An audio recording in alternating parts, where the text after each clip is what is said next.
Hi everyone, this is ThatDamnAussie, and I am here with an M15 sealed daily to practice for GP Sydney, which is next week.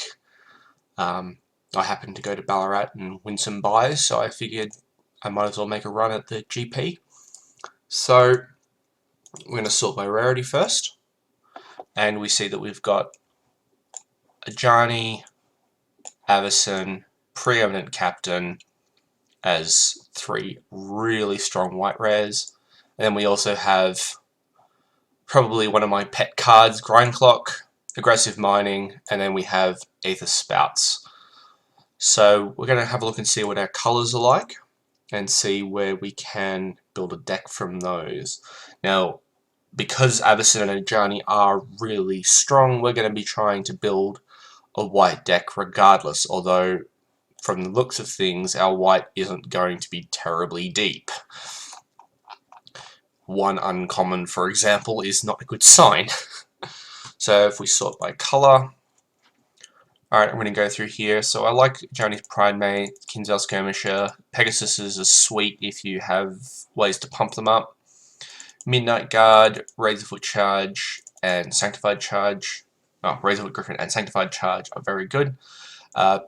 Pillar of Light is a great sideboard card, although sometimes you can main deck it. Whereas our Helios Pilgrims really depend on the other colours that we end up pairing up this white with. Although at the present, white may not be the colour we go as a main. We're gonna play Ajani regardless because Ajani is, well, Ajani.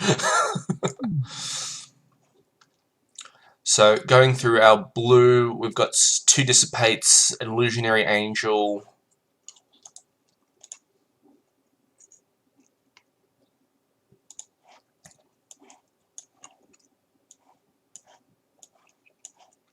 Aether Spouts, Captured Kite Fins, Divination. That's an okay set of cards. Let's see what green gives us. Well, green-white means we get Sunblade off, which is great. We also get Invasive Species, Hunt the Weaks,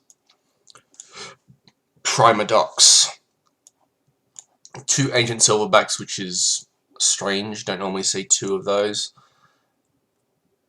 And then we have our Satyr Wayfinders and Gather Courage.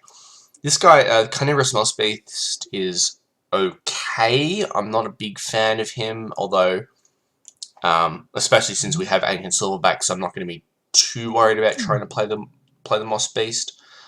So let's have a look at our other colours. So red gives us Forge Devil is a really strong sideboard card, can be an absolute blowout against some of the green decks that rely on Elvish Mystics. Lightning Strike clearly goes in. Belligerent Sliver. Oh no, the white one's better than him, but he's very strong because he can't be because of evasion. Curd Chieftain is absurd. Scrapyard Mongrels, two of those means if we're going to play those, we can get all these. Wow, 3 Tyrants machines. Just tap them out, Paragon of Fierce Defiance is also acceptable, as is Krenko's Enforcer. Minus Bane if we really need a 6-drop. If we're going to play these Scrapyard Mongrels, I'm going to be wanting to get probably all of these Bronze Sables in the deck. And our black looks pretty lackluster. We have 2 Covenant of Bloods, a Stab Wound, an Ulcerate, and then like a Necrobite. But aside from that, nothing that jumps out as must play. Now, did we get any auras at all? So we got a Hammerhand. A Hammerhand for our Heliod's Pilgrim, we got an Insult Artifact for our Heliod's Pilgrim, we got an Invisibility for our Heliod's Pilgrim, and then Crust for our Heliod's Pilgrim if we decide to go white-blue. Although we don't have any of the cards I'd like to have in white-blue, such as Dauntless River Marshal. If we look at any other colours, oh wow, we have a Vine Weft. Card is pretty rubbish. White-black gives us Caustic Tar to get with Heliod's Pilgrim.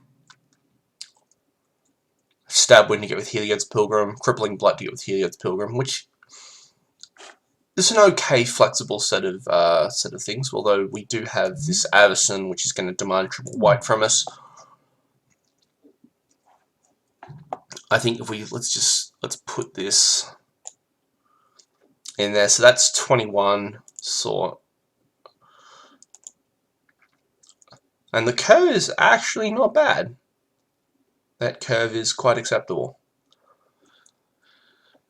So our other options are to get this Code Chieftain in there just as a splash. The card is really good. If we're going to play green, I'm going to want to get one main deck Naturalize in there. Card is quite strong. I mean, the temptation is to just jam this Grinding Clock in there and see what happens, but I think I need to be a little bit more serious for this event. So, unfortunately, we don't have any Evolving Wilds or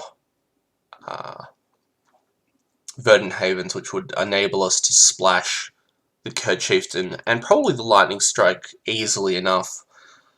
And it would also give us targets to get with our Heliod's Pilgrims. But I think Sadia Wayfinder allows us some level of card selection, even though it might not be terribly great.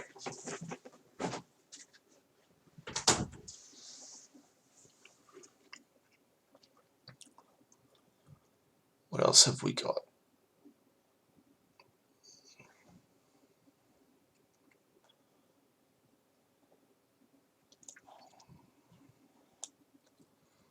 I think this format in Sealed is especially slow enough that we can afford to play the Code Chieftain and the Lightning Strike off a couple of mountains just as a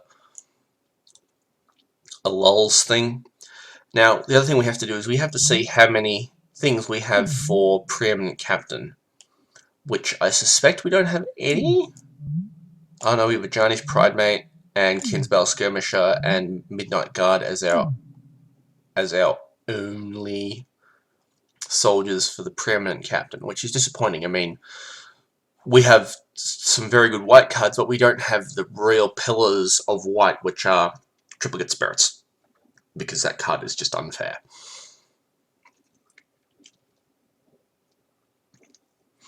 Now, we could probably take out the Silverbacks and play some Bronze Sables and really lower our curve and focus on just being this really, really hyper-aggressive curve deck that just curves out to Avison and stops. In fact, that actually might be where we want to go. Get some Bronze Sables in there. In fact, probably play all three and just play it like this and have this super low curve aggressive deck. Sunblade Elf works really well with a low curve. And then we have a Ajani to put a whole bunch of counters on everything. So I think the only other card I'm sort of not a big fan of are these invasive species, although they can let us do some tricks with Kinsveld Skirmisher. So I think I'm going to have a look at this, and I will see you for round 1.